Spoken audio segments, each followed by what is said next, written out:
UP की औरैया जिले से हैरान करने वाली खबर सामने आई है। दरअसल पति अपनी पत्नी के साथ ससुराल गया था और घर वापसी के दौरान पति के शव का शत विक्षत कंकाल यूपी के औरैया के सदर औरैया कोतवाली क्षेत्र के दीपाली गेस्ट हाउस के पास मिला, जिससे क्षेत्र में हड़कंप मच गया।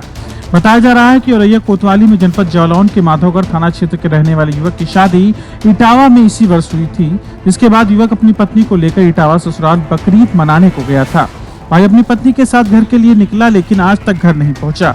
इस सूचना पर एक्टिव हुई पुलिस ने आरोपी पत्नी को उसके प्रेमी के साथ गिरफ्तार कर पूछताछ शुरू की, जिसके बाद हैरान कर देने वाला सच सामने आया तो सभी के पैरों तले जमीन खिसक गई, क्योंकि पत्नी ने अपनी प्रेमी के साथ मिलकर पति को मौत के घाट उतार दिया और शव को सदर औरैया कोतवाली क्षेत्र के दीपाली गेस्ट हाउस के पास फेंक दिया। वहीं हत्या आरोपियों की निशानदेही पर शव को बरामद कर पोस्टमार्टम के लिए भेज दिया गया है और हत्या आरोपियों के खिलाफ विधिक कार्रवाई किए जाने की बात कही जा रही है। हिरासत में लिया गया और निशानदेही पे वो शव की कंकाल की बरामदगी हुई है। दोनों व्यक्तियों को न्यायिक अभिरक्षा में समुचित धाराओं में अभियोग पंजीकृत कर तहरीर के आधार पर भेजा जा रहा है।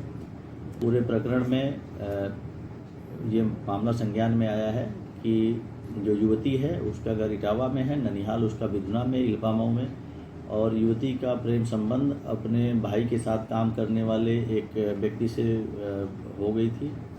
दोनों में आपस में बढ़ते हुए प्रेम को देख करके घर वालों ने उसकी शादी का निश्चय किया था।